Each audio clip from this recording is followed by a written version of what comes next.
Once there was, and once there was not, a king who loved a risk assessment. One day he was risk assessing away in his palace, and there was a knock at the door. Oh, goes go on, servants answer the door. Oh, bloody servants and rubbish.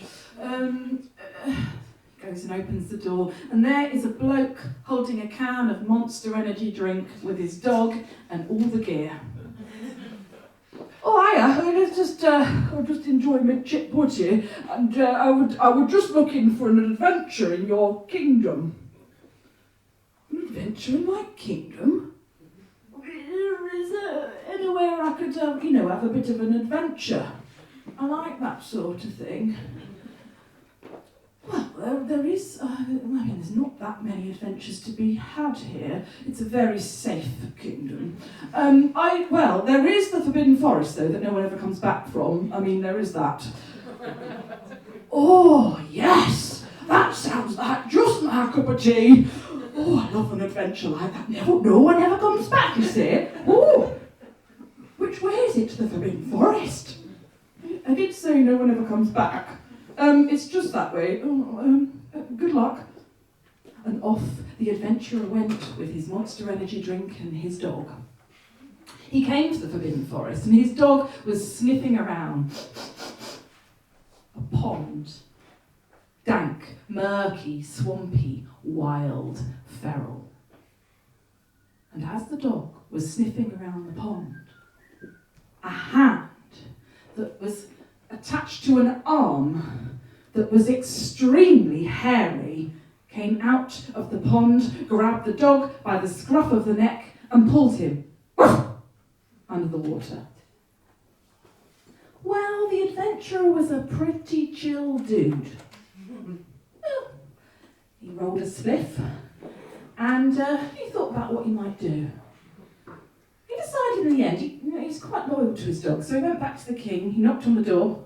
Oh, hiya, I'm on my adventure with my dog, and, I don't suppose you could lend me some men and some buckets, could you? Well, the king was amazed he had come back at all, because no one ever had. Yes, certainly, I think I could spare some men and some buckets, yes, certainly. And the men and the buckets went back to the Forbidden Forest, and bucket by bucket, they took the dank, stale water out of the pond. It was a long and arduous process, but bucket by bucket, they emptied the pond. And when they got to the bottom, they pulled out the dog, and there, at the bottom of the pond,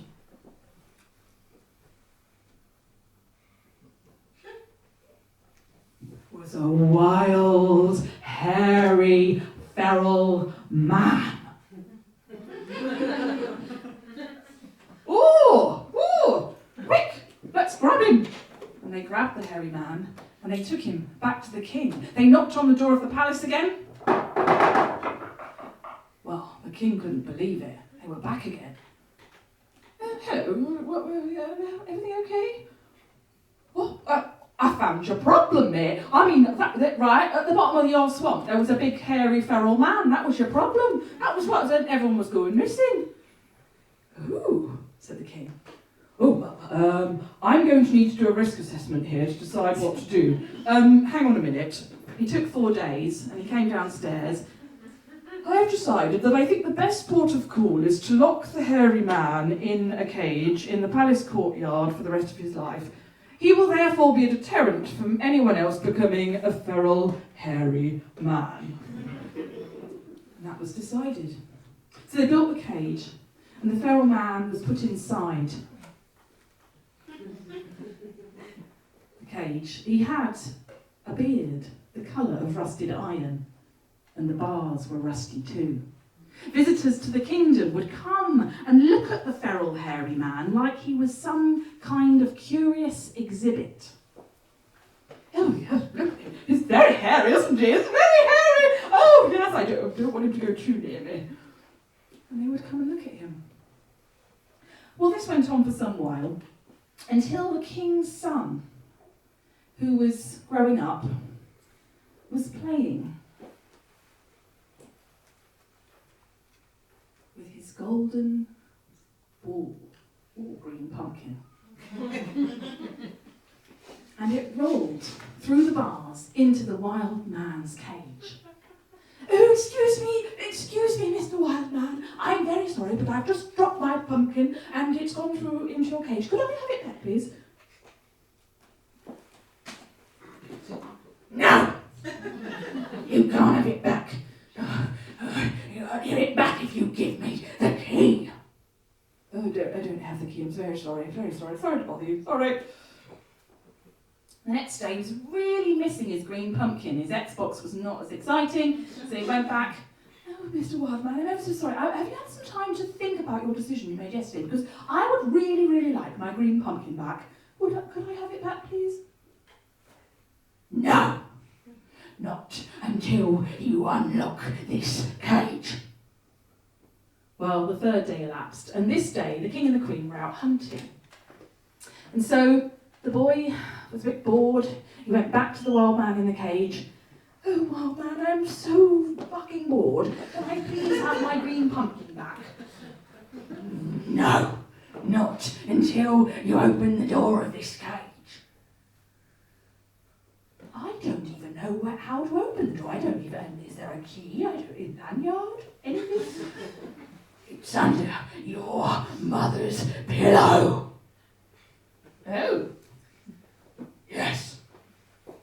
Well, he felt curiosity get the better of him at this point, and he found himself walking up the spiral staircase to his mother's chamber and looking under her pillow where there lay a dildo and a rusty key. And he found himself coming back down the stairs, looking at the cage and just seeing it. I wonder if... Oh, what? I'm sorry. I've got much voice I'm doing. I wonder if it actually does fit the lock. Well, I might try it out. Put it in the lock, turn the key. The wild man burst out. And suddenly, the boy came to his senses. Oh, I'm so sorry. I didn't actually mean to let you out. Would you mind just stepping back into the cage? No! Oh, but please, I will get into so much trouble if I let you out. You're coming with me. And he put the boy on his back, and together they went into the deepest, darkest part of the forest. Well, the king and queen came home from hunting. They saw the cage door open, and they couldn't find the boy.